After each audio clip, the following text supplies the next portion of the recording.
And W's headed to the Preakness, the Black Eyed Susan, Orioles games, trying to steal one of those Orioles jerseys on Saturday night that everybody paid for without realizing they'd paid for it. The 140,000, wink, wink, wink, folks that went to the Preakness. This guy was busy with his own thing. He was marrying his little sister off to a Philadelphia sports fan. I'm going to look the other way on that, but I'm glad the nuptials in the Luke Jones family, as his beautiful sister Roxanne made her way to the altar with a Philadelphia 76ers fan. But hey, at least it wasn't a Red Sox fan. I mean, I married one of those, right, Luke? Yeah, and what she would tell you is she's trusting the process. Which, if you're a 76ers fan, that's the big hinky slogan that they've had out there, where they're still waiting to be good, but no, it was a great weekend. Couldn't be happier for the newlyweds, and they're off to honeymoon, and now I'm back at the ballpark the next few days, which certainly not a bad place to be. Orioles had a nice weekend to get themselves back on track. Dropped the finale on Sunday, but hey, you take 2 out of 3 after the road trip that they just had. You'll certainly take that, and they did pitch much, much better than what we've been seeing here of late. Well, getting back down into the the 5.5 range instead of the 6.5 range is probably where they are at this point. Hey, man, look up. It's the quarter pole, right? I mean, here we are, 40 in, right? And to judge them, I would take 4.25 and 16s all day long, right? Yeah, I mean, it's where this team stands right now. I mean, as much as they've struggled here over the last 10 days, they're a half game behind the Yankees. I mean, they're fine. They have their issues. The same issues, by the way, that they had when they were winning. We were still talking about the starting pitching, and we were still talking about the bullpen, and we were still talking about the offense until recently needing to pick up the slack. And certainly when you look at Sunday's loss, all about the offense. Wade Miley saved for a 3-run shot given up in the first inning after an error was committed that would have ended the inning. Yeah, he pitched pretty well. One of his best outings of the year. He's like the Buffalo Bills, dude. Nobody circles the wagons like Wade Miley. Right. It was hilarious. It was like a comedy act. Listen to the Jim Hunter and Mike Bordick call this. It feels like they dance around eggshells with all these guys for whatever flaws. All these players, maybe save for Machado, who kicked one around, and the Orioles did a lot of that on Sunday too. It is funny how you eggshell it, but Wade Miley's always like this giant accident waiting to happen.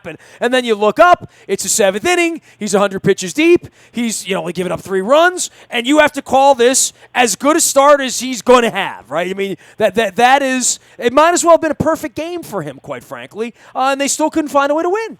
Well, I mean, the thing with Miley that's just been so weird this year, and we've talked about it. I mean, his ERA is 2.59. You look at that without any other context, and you say, my goodness, this guy's been unbelievable. Now, he's been better than he was last year, certainly. Better than I thought he could be. Yeah, I mean, it couldn't be much worse than he was last year. But what's weird about him is you just look at how he profiles. It's different than how he's been throughout his career. And put aside the ERA for just a second. Strikeouts are up. Walks, which were never an issue in his career, are also up. So, there are fewer balls being put in play when you just look at those 2 stats alone. And what's really saved him, and it wasn't really the case on Sunday because, 6 hits, 1 walk, you'll take that any day of the week over 7 innings of work.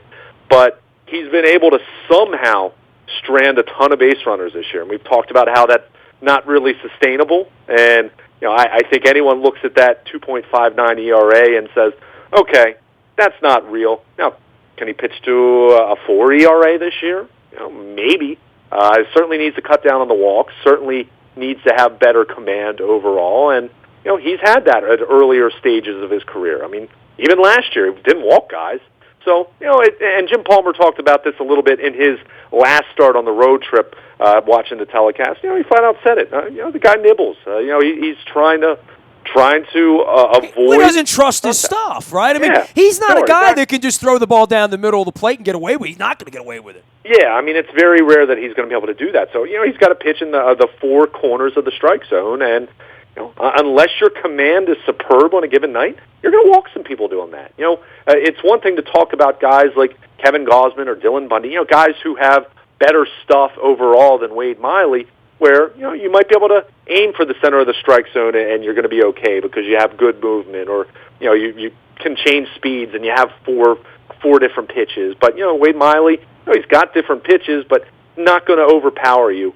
He's certainly someone who's going to have to be, I think crafty's probably too strong of a word. He can still throw in the low 90s, but he's certainly not a guy who you expect to get a ton of swing and misses. That's why it's been so weird to see him get the strikeouts that he's had. But, didn't have many strikeouts on Sunday, but the results were good. And again, saved for an error. And, he's got to recover. He can't give up the home run to Devin Travis there. So it's not all, it's not completely blameless on his part. But 3 runs over 7 innings, that's a game you should have a chance to win. But on the flip side, Orioles certainly couldn't do much of anything save for an Adam Jones home run against Marco Estrada. He is Luke Jones. He is Baltimore Luke, out on Twitter, and of course following the Orioles all week long after a weekend of nuptial activity. You'll get back in the Minnesota Twins. Boy, they're a better baseball team than I think anybody thought they were going to be. You see this kind of series at the beginning of the year, you think, well, they won 50 last year. I mean, how many are they going to win this year? Sano's a real player. They've gotten better pitching. Now, they're worn out, dude. I mean, you talk about Bucks aversion and the way that this franchise runs people around during rain delays to avoid doubleheaders and day offs and all that. Twins have played 2 doubleheaders in the last 4 days, and they're also going to play 3 games here in about 2.5 days. We're going to see a little fatigued, banged-up version, I think, of the Minnesota Twins the next couple days.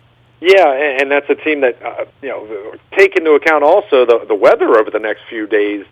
Some rain in the forecast. I know they delayed naming their starting pitcher for the opener. I mean, they've definitely dealt with a lot. But, you look at that team and, statistically speaking, I mean, the run differential, they've allowed more runs than they've scored. So that right off the bat kind of makes you go, okay, well, how real is this? And they've clearly benefited from the fact that the rest of that division, I mean, Cleveland has not gotten off to a fantastic start, although they did win 3 straight over the weekend. Detroit, they're right around 500, despite the fact that the Orioles had their issues against them last week. The White Sox right around 500. Kansas City, save for their dominance of the Orioles last weekend, they've been a major disappointment. So the Twins, and the thing that we forget about them, 2015, that was not a bad club. They finished strong. Remember, they had that huge series against the Orioles in Baltimore that kind of knocked the 2015 team out of playoff contention. That, I think, late August, and you kind of sent the Orioles in a tailspin. And that was a Twins team that they were kind of right around that 500 mark and looked like a team that had some young players that were trending in the right direction. And then what happened last year? They got off to such a horrendous start that when you have young guys and you get off to that kind of start, as much as I think sometimes the mental side and the psychological side of the game can be, people can talk about that a little bit too much. I think this was a case where it completely snowballed for them last year, and they never recovered. So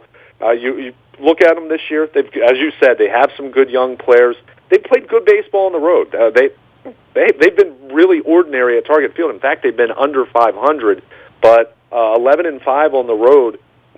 4 games over 500. I mean, this is a series the Orioles should look at, and some of the points you made about what they've been dealing with from a scheduling standpoint. No reason the Orioles shouldn't take 2 out of 3 when you look at this on paper. Well, Santana and Bundy's delicious on Tuesday night, oh, right? Yeah, and then they're going to come short rest on Wednesday. I would think that, I don't know the Bucks going to leave people out of the lineup, but you do have a chance to give some substantial rest here with a travel day going to Houston, and you're seeing the best team in baseball this weekend on the road in the blimp. It may be in the heat as well, and certainly down there that'll be a factor. But Santana, Bundy, Tuesday, I mean, this is as good as it gets this time of year, I think, right? Yeah, I'll take that. And Dylan Bundy, of course, we didn't get a chance to really chat about that one, but gave up a career-high 6 runs in Detroit. I mean, he was going to have a clunker at some point. This guy wasn't going to pitch to hanging around a sub-2 ERA or a little bit higher than that. ERA's right around 3. And I like his chances to bounce back. I mean, the velocity question that we had about a month ago seems like that's been quelled. He's not throwing as hard as he did last year, but that's stabilized. He's throwing in the low 90s. He can touch 94, 95 if he needs to. And, with his assortment of pitches, especially when you add the slider in, that should be good enough. So, yeah, that's going to be a good one between him and Irvin Santana. And, you get the box of chocolates in the opener, I guess, Ubaldo Jimenez. And, it's been way more rotten chocolate or whatever you want to call it than anything good. But we've talked about it with the state of this current rotation. As much as you look at Jimenez and say, how can they keep running him back out there? Well, you need to see Kevin Gausman pitch more like he did on Saturday night. Wasn't great, but was better. Certainly an improvement from what we've seen from him. You get Chris Tillman to follow up what he did on Friday night, which was a solid start, much better in terms of progress from what we've seen, what we saw over his first two starts. You get some other pieces in this rotation to stabilize, then I think the Jimenez question becomes far more interesting as far as, all right, you have 3 or 4 guys that you feel confident about trotting out there every fifth day, then what do you do with Jimenez? And we've talked about it. It's been the narrative over the last few years.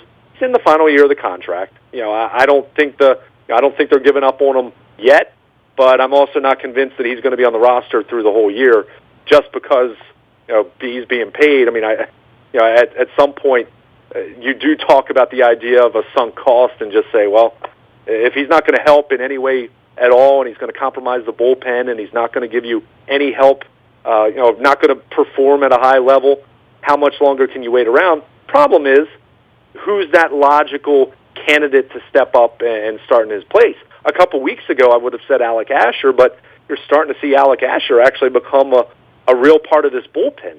A lot of it out of need, but he's also pitched well. So, do you see him transition back? Do you see someone like Gabe Yanoa? We've talked about all the other names. We've seen some of these other names. Aquino, Tyler Wilson. Go down the list. Are any of those candidates appealing enough to jettison Jimenez now? I'd say, I don't think they're going to do that immediately. But at the same time, he can't keep pitching to a 6.5 ERA. I mean, that is so far below what he needs to be, and. Especially with Gausman having his problems. Exactly. And, again, I'm confident that Kevin Gausman's going to bounce back. He's pitched very solidly over the last 3 years. Ubaldo Jimenez, he was a great pitcher much earlier in his career. He also had much more dominating stuff at that point.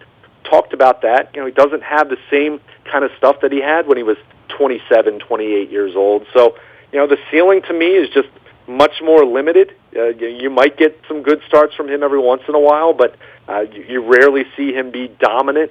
And while you wait for one of those good starts, how many clunkers are you going to get? How many times is he going to compromise your bullpen? And I still go back to that Detroit series. They had that that just crazy that circumstances with the bullpen and other short starts. And here you have this veteran starting pitcher that you're hoping is going to give you some innings, and he couldn't do it. So I mean, it's one of those things that just is nothing new. I guess if that's probably the best way I could. We're in year 4 of discussing this, and and I go back to being on the van in Indianapolis at the Combine and looking down on my phone and seeing that somehow they'd acquired this guy, and I thought $48 million, 4 years. My first thought was, is he going to win 48 games? I mean, is he going to be a guy that can go out and win 12?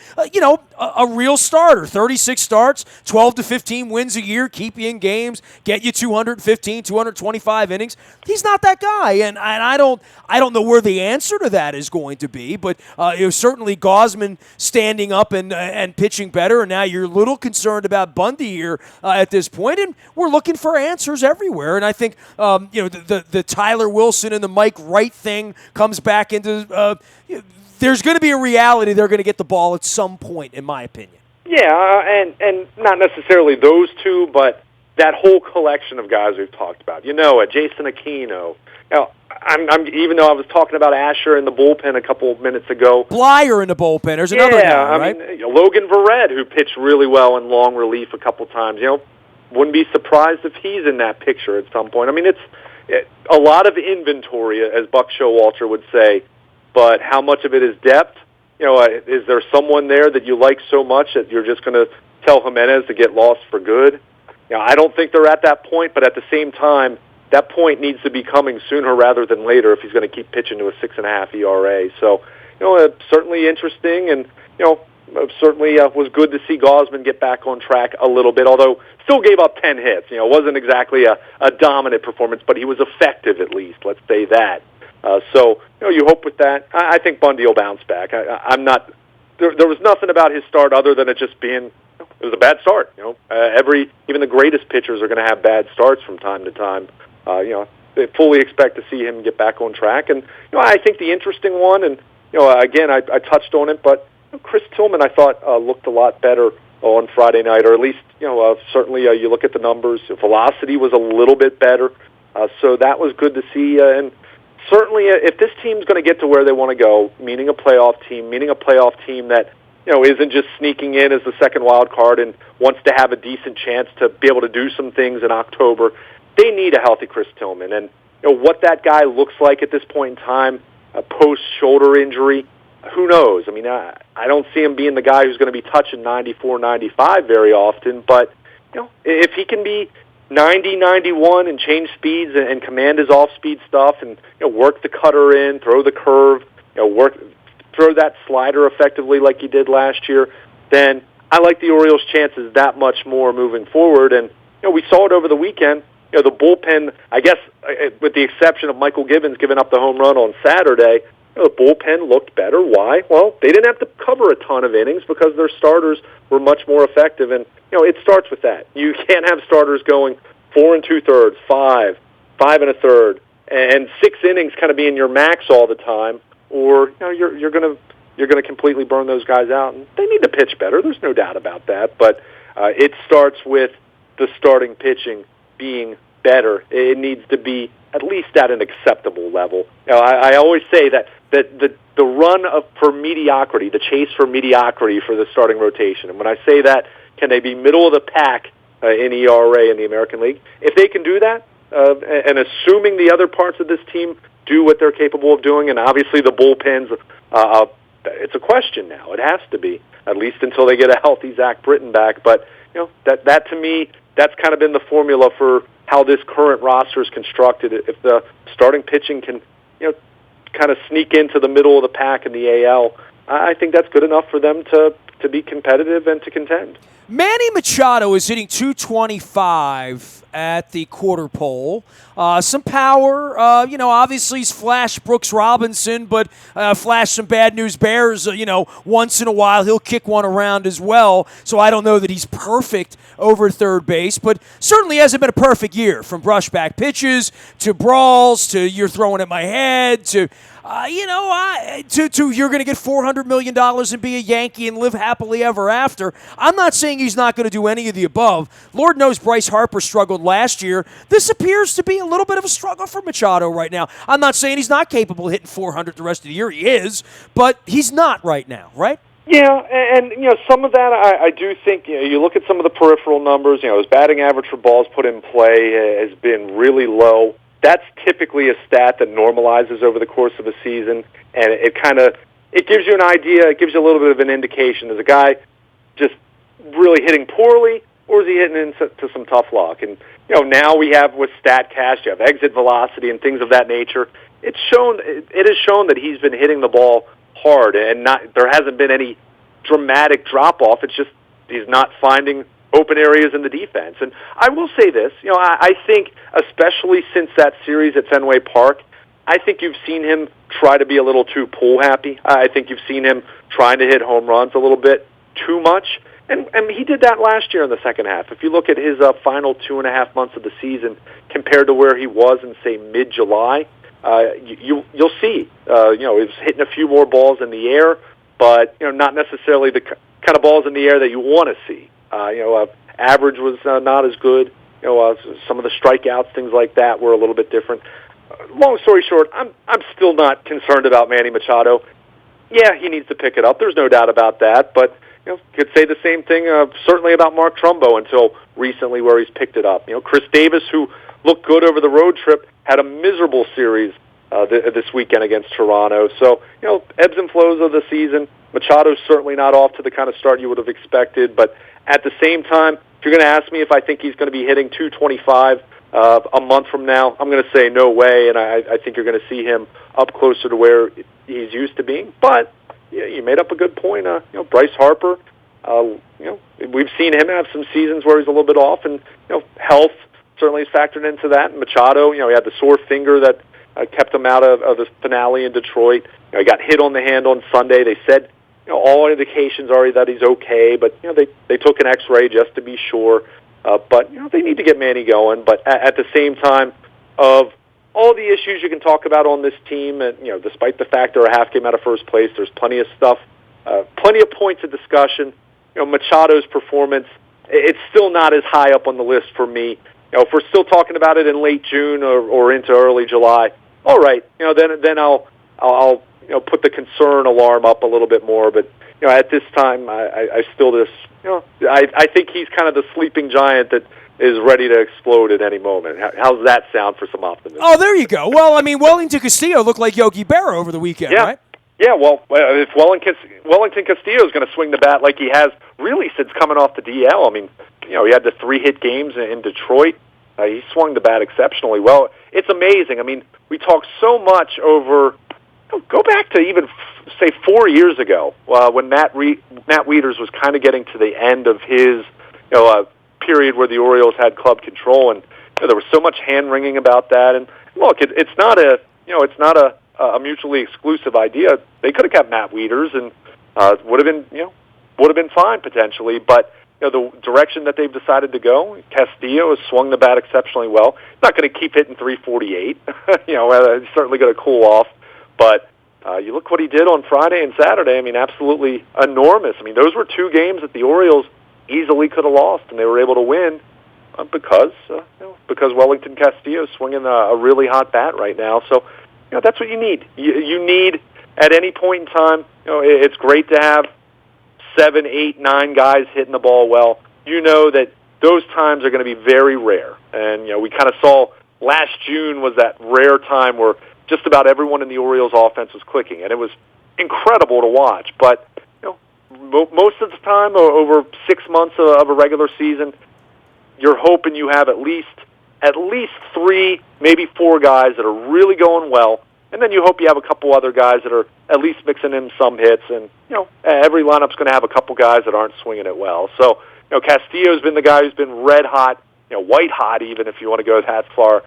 So that's been good to see for him. And as I wrote last week at one point at WNST.net, got the sense that he was paying attention to what Caleb Joseph and Francisco Pena were doing with the bat in Kansas City and didn't want to be showed up. So he's been pretty impressive since coming off the DL. Mancini can hit the ball, right? Now, I'm a guy that I like pitch selection. I like working counts. I don't think he's the early version of Adam Jones, right? He's not going to walk off the island anytime soon. I don't know that he's ever going to draw 30 or 40 walks in a season, but Duke can hit the ball. And until we find the hole in that swing and pitchers start to get some tape on him, he's a major league hitter. I mean, I don't think there's any doubt about that right now.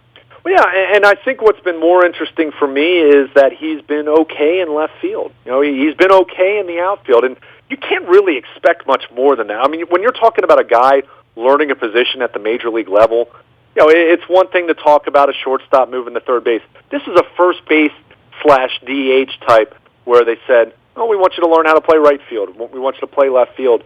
And he's been respectable out there. He's still probably in that below average, slightly below average kind of category. But if you're going to hit 300, which I don't know if I'm expecting that kind of an average over the course of the year, but going to hit for power and do what he's done, Buck is going to keep trotting him out there. And I'm a Hyun-Soo Kim guy. I'd like to see him get more opportunities in a perfect world, and led the club in on base percentage last year. But it's hard to fault Buck Showalter at this point for continuing to send Mancini out there every day because he continues to perform. And it's interesting. You mentioned the walks. I won't make the Adam Jones comparison because the one thing about Mancini, as much as I love what I've seen from him, and it's been incredible, and there's plenty of reasons to be optimistic, strikeout rate is really high, and more so than Adam Jones ever. And that's the one. If there's one thing about Trey Mancini that you kind of keep an eye on, despite the fact that he's hit as well as he has, is high strikeout rate, low walk rate. That's kind of a combination that, unless you're providing tremendous power, and he has to this point in his major league career, that's going to be problematic. So, that's just something to keep in the back of the mind as we continue to watch him, and as you point out, as opposing pitchers try to adjust to him, see what doesn't work for him, see what does work against him, and see how he adjusts to them. You know, the ultimate chess match that pitcher versus hitter. But he's certainly been one of the pleasant surprises. And let's face it, go back and look at April into early May when the Orioles were what was it, 32, or I guess 22-10, I think it was, and Trey Mancini was one of the guys kind of carrying them when at a point when Trumbo wasn't doing anything, Davis was doing very little. We've talked about Machado, so he's been a big reason why this team, even with Sunday's loss, still 8 games over 500 and sitting in pretty good position right behind the Yankees. Well, they've hit the ball better the last week and a half, but they've also lost a lot of games. I mean, that was a bloodletting, that road trip, really. I mean, you better hope that's as bad as it gets during the course of the season. Well, that was a bad road trip.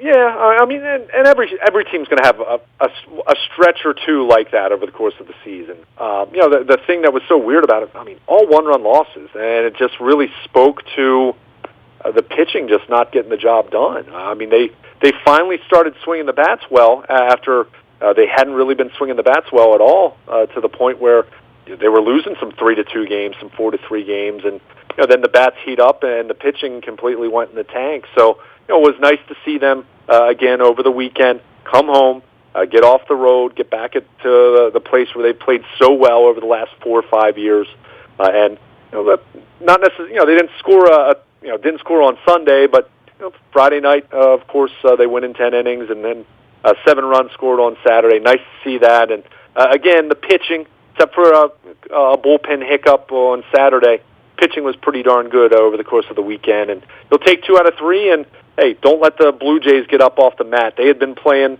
better baseball for a while. They've been better overall since what were they, 2-10 or whatever to start the season. But that's still a team. They feel a little DOA, right? I mean, they feel like they're not going to get up at this point. Yeah, I mean, I guess the only thing you could say is they've managed to, and when you say tread water, it's kind of silly when you're at a point where you're 7 or 8 games below 500. What does treading water really mean at that point? But they've managed to not completely bury themselves more than they were over the first 2.5 weeks, despite the fact that they've been missing Donaldson, they've been missing Tulowitzki, they've had some injuries with their pitching. That's just a team that at this point still doesn't feel like it's going to happen for them. I mean, like I said, they had that stretch where they were looking pretty good, and then kind of tailed off again, and they've just kind of been hovering. They've been winning 2, losing 2, kind of been in that neighborhood. And when you get off to a bad start, you just kind of feel like that. That hill's not getting any easier to climb. And nice to see the Orioles take 2 out of 3 and not give the Blue Jays any designs that they were going to turn it around playing in Baltimore this weekend. Dude, it happens quick, right? I mean, Twins are coming in, pretty decent team, a little fatigued. They're going to have to go down to Houston this weekend and take on the best team in baseball. And then here come the Yankees and the Red Sox again next week. I mean, it's like a little carousel. Feels like it's been a long time since we've seen them, but not too long. I mean, feels like about 3 weeks, and boom, here they come again. It's amazing. I mean, I think back to when I was a kid, when you had the American League, you had the 7-team divisions, you played every team 12 or 13 times. You had a balanced schedule, which I'm not saying that's the answer either, but it is amazing, and I get it. It's been in the neighborhood of it was 18 games that you played every division opponent, and recently they've gone to 19. But sometimes it feels like you're playing these teams 30 or 40 times a year, and back in the dark days when the Orioles had to play the Yankees and the Red Sox that often, you knew how it was going to be. At the very least now, you feel confident that they can, even at worst, kind of hold their own. But the schedule's certainly going to pick back up, and as you mentioned, a trip to Houston looms. And let's not forget about, or I guess let's try not to remember the strikeouts from last year in Houston. Just one of the craziest things I've seen, to strike out that many times as they did against the Astros. And Astros playing great baseball. I mean, they have been the absolute class of the American League, and they've got best record in baseball, and they've kind of looked the early part like the Cubs did last year, and that's a young team that we kind of saw them take a step back last year. They got off to that terrible start. Kind of through late May, the series against the Orioles kind of turned things around for them, but they could never get back to the point where they needed to be. And this year they've started fast, and kind of look like they're building off of what they did 2 years ago when they were such a surprise winning a wild card. He is Baltimore Luke on Twitter, as well as Luke at WNST.net. He'll be chasing the birds around all week long as they're taking on the Twinkies, and then onward and upward down to Houston to take on the best team in the American League, as well as the best team in baseball. You can find me out in the Bahia Toyota Audio Vault 24 hours a day from anywhere in the world on your mobile device by downloading the TuneIn Radio app. We do come in crystal clear from anywhere in the world. The morning newspaper ships to your email inbox at 7 a.m. each and every morning. That is powered up by Planet Fitness and PlanetFitness.com. Last but never least, breaking news will happen first on your WNST tech service. That's all brought to you by Coons Ford of Security Boulevard. Nasty at WNST.net is the way to find me all week long. I'm out on Facebook, Twitter, LinkedIn, Snapchat, Instagram, tweeting about the NBA Finals, the Stanley Cup coming up now. Next week, we'll get into the finals of that, and obviously Boston with a sort of a surpriser on Sunday night with the Celtics keeping the hope alive there in Boston for all the LeBron haters out there as well. We got plenty going on here in the aftermath of the Preakness as well. Nasty at WNST.net. We're out on Facebook Live. We're out on Twitter and our YouTube WNSTV channel. I am a very available individual. We are WNST.net, AM 1570, and WNST Towson, Baltimore. And we never stop talking Baltimore sports.